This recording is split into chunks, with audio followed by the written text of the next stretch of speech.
The US has never before extracted so much oil out of the ground to be sent directly into storage tanks around the country. There's so much oil that the US has a shot against Saudi Arabia as the world's largest producer. Why so much oil, you might ask? Well, we are producing oil to store it in hopes to be able to sell it at higher prices in the future. But now there is a concern that the US will run out of places to save the precious oil. And this will defeat the purpose, since it will drive the oil prices even lower than the $50 per barrel and down to closer to a $25 a barrel mark, according to the most pessimist ideas. Nick, this is crazy that we are seeing the oil prices go up and down out of the whim of these speculators that are trying to make a quick buck by buying oils today that the prices are cheap, saving it off, and then saying, okay, this is, the oil prices are high, let's make some money, let's play chess. But the implications in everyday life of this market strategy, they're real. We are seeing that places in the United States where this fracking boom have created this bonanza in certain communities because there's a lot of work and there's a lot of money to be spent in these communities because of the speculators seeing that we are reaching top capacity on this storage. Suddenly they say, you know what, let's not speculate anymore, let's not buy. So we're combining a lot of oil stored, speculators saying we're not buying any more crude, so we're going to stop production, and then the barrel prices go down, they close production, and the economy get depressed in these communities and out of a game. And everybody working there is out of a job temporarily, who knows how long, maybe forever, which is sad because they're toying with people's lives, people's incomes, people's earnings. And it's interesting because aside from all this oil that we're keeping aside so that we can be greedy and hopefully sell one day, like a squirrel stashing all its nuts in the winter, we have millions and millions and millions of barrels on the Gulf of Mexico that we've been holding for almost 100 years. Like a emergency, kind of thing. 727 million barrels of emergency oil that we have as like a reserve in case all the oil in the earth disappears or something. It's the largest reserve in the world. I know, and it's crazy that we have that, but that's not enough. We also need to be, we're just gonna run out of oil or something. What's the only other option? What, are we just like bring it on some long pipe from Canada? No.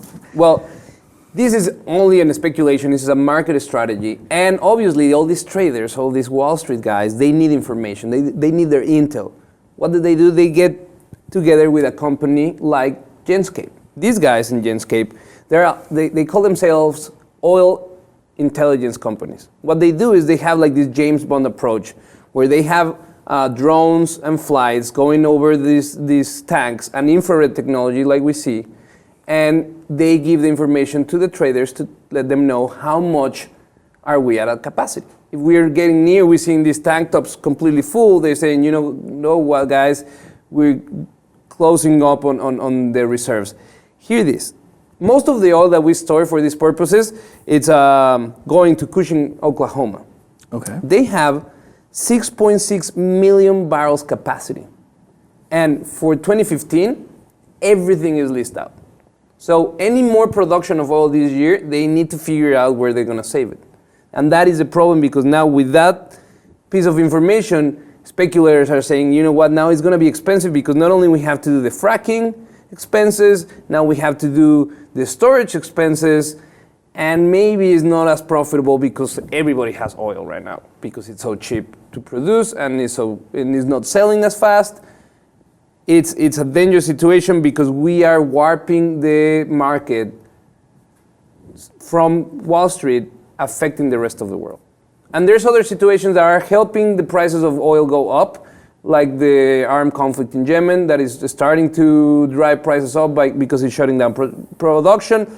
But the reality is that the more we engage in these market strategies, the more we are going to make a volatile market for oil that is never going to get out of that place. And if we never go back to the $100 a barrel, this is a losing bet.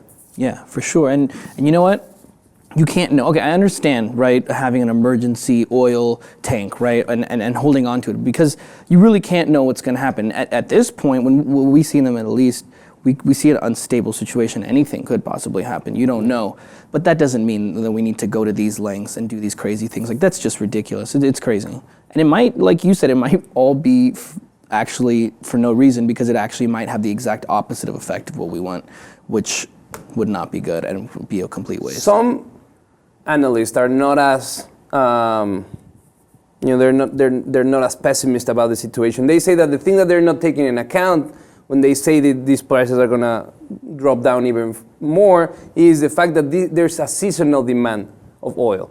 We are approaching summer, and during the summer there's more travel, the refineries get back in action, so this crude oil get refined and processed. So they're saying that after the summer is a better time to measure the level of storage that we have, because of the summer itself, serves a purpose of balancing out the reserves of oil that we have. But we want to know what you think. Do you think it's fair that some guys in Wall Street are driving the price of oil up and down and playing with the work and livelihood of a lot of American workers? Let us know what you think in the comments, and if you haven't, please subscribe to the Lib TV.